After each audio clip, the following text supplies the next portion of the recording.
Hello everyone and welcome to long-awaited new Lou's Redos. We're back, everyone! It's been a while. You want to give an update on everything that's been going on? Go ahead. Holler out. You know, I don't live here anymore. So that's most of the reason why production has slowed down. I live out in New Jersey. So it is difficult with a full-time job to come back home every now and then. I do try to as best as I can, but with the wedding coming up, it is quite difficult. He's been busy. To say the least, yes. With everything going on with people's health, it's been a little tough. So, but we're filming. Yes, we are. One of the things that Lou's Redos tries to do is not only redo a recipe, redo leftovers, but I redo recipes. So you don't have to stick to a recipe and say, hey, you know, recipe says that. Nah, it don't work that way. So my daughter Elise last week said there's a new craze going out. It's taking over the internet. Feta cheese pasta. And she made it. And it was tasty. But that being said, I am not a big feta cheese fan. And the recipe calls for the cherry tomatoes, and you put them in the oven, and you do burst, excuse me, and the flavor is good. But the problem is when you're eating it, all you have is the skin left on the tomato, which I'm not a fan of. So I said, this is a redo. Oven's ready. So we're going to change that recipe a little bit. So the original recipe calls for a block of cheddar, depending on where you buy it, 20, 24 ounces. Cheddar and feta? Feta, rather. I'm sorry. Did I say cheddar? Yeah. Did I really? Okay. Instead, I am using ricotta. To Italianize everything. Yes, we're going to adjust it just a bit. It's like a pillow of ricotta. You just want to lay your head on it. Yeah. As long as you have a spoon. Yeah. Yes. So, that being said, I put the ricotta in here. You can use a mascarpone, which is going to give you that creamy... I was going to say, it's like Italian cream cheese. Yeah, almost. absolutely. You've used it before. I've used it many times. So, the recipe calls for garlic cloves. So I cut up some garlic. And what's your rule on garlic? Yeah, if recipe calls for 2, use 4. If it calls for 4, use 6, and so on and so forth. I actually used about 4 very large cloves of garlic. I cut them. So there's some nice pieces in here.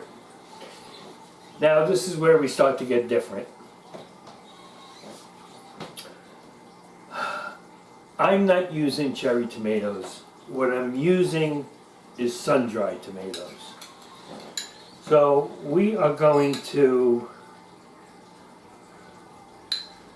move these around. Now in my refrigerator at all times is a jar of sun-dried tomatoes. And listen, I haven't been here in a few months, and that jar is still there from the last time I came by. Yes. Along with the jar of garlic and the oil. Well, I keep refilling. Now, what happens is, with the sun-dried tomato, the oil is going to pick up a little flavor from the tomato, so that's going to enhance this a little bit. Then I decided I am going to sprinkle some chopped olives. I did some green and black, and I'm going to use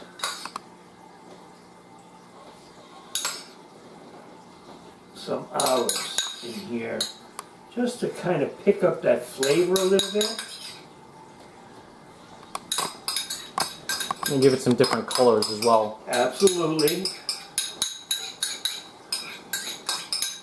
See, and you thought he was just for the camera. What else am I here for? Commentary.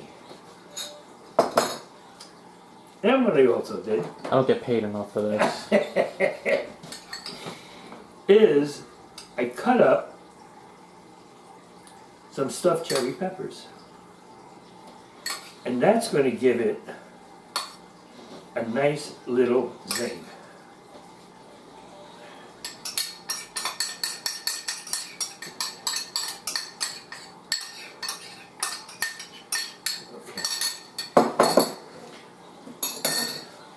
With this, some fresh basil, a julienne. Oh, I know I her. think I went to school with her. Yeah. No. Okay. We don't miss a beat, folks. I'm telling you. Okay. Now the one thing is missing, or what's going to be missing,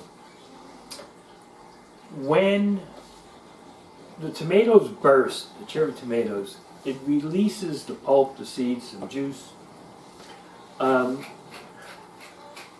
I don't have that here. No, obviously that's black pepper you're putting in. Well, I'm putting on some salt and pepper. Just a pinch of pink salt. So what I'm going to add after this is semi-roasted, right before I add the pasta, I decided to add about 5 ounces of tomato juice. Not sauce, tomato juice. And then we'll finish with some parsley. I didn't buy fresh, I don't know why I didn't, but I didn't. So what we're going to do now is we're going to pop this in the oven, 400 degrees, and probably about halfway through, I'm going to add the tomato juice. I may not cut away for that, I'll just add it. So I'm going to pop this in right now. This is what it looks like. How long do you think this is going to be in the oven for? It's going to be in the oven about a half hour. 400 degrees, 25 minutes, 35, 30, it depends on your oven. So I'm going to pop it in. I'm going to sip on my wine. Or a prop? It's a prop, folks, not wine. I'll see you when we come back. And we're back, folks. Hi there. Okay. Got some what? Leftover penne rigatoni? That actually I made fresh. What the hell is this a redo for then? Okay, so. Oh yeah. Look man. at that.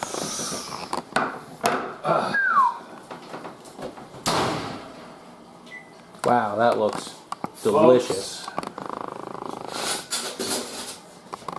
Man, it doesn't get better than that. Well, it does after you put the pasta in. Okay. So, here's what I'm going to do.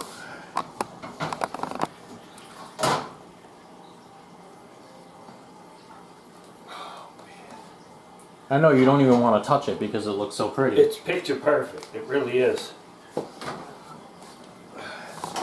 Well, unfortunately, we have to ruin the picture. I know.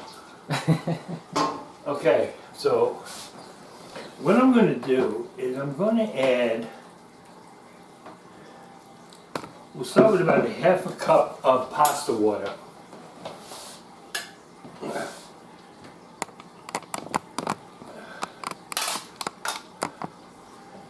Then we're going to add some pasta. You missed one. You got a little straggler. And now we're going to mix it up.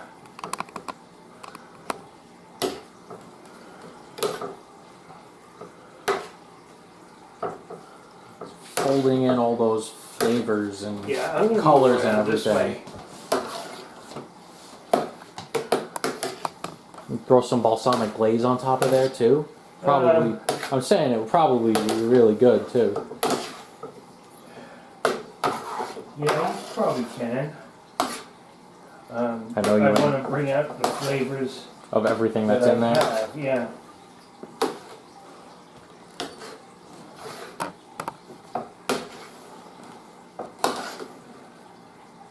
So I am not going to put on any more pasta water.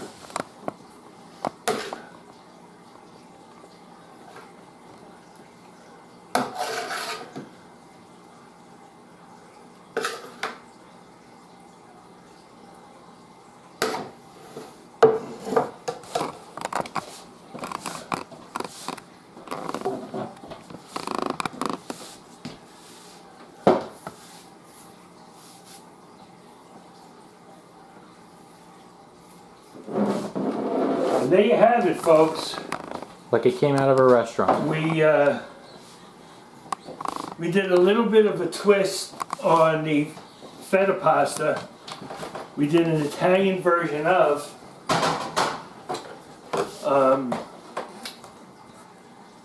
And the one thing that's going to happen now, You're gonna eat it. we're going to sit down. We're going to sit down and eat. So I'm glad to be back. Me too. Carl also. Until next time, please like us, subscribe, share, tell your friends, call your relatives, tell them we're back. Yeah. Back in business. Till next time, be safe and good cooking. Be safe, y'all.